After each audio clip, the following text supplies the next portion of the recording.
حذاء دنيا بطمة يثير استغراب المتابعين. شاهد بالفيديو.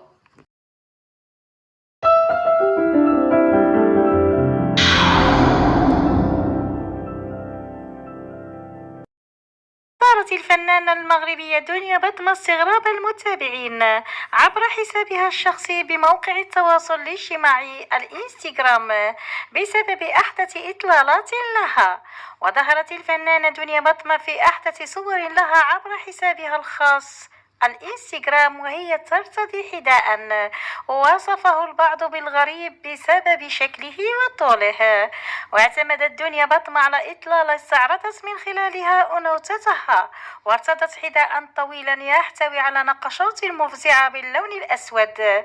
وأجمع عدد من المتابعين عبر منصات التواصل الاجتماعي على أن الفنانة المغربية دنيا بطمة لم تتوفق في إطلالاتها الأخيرة.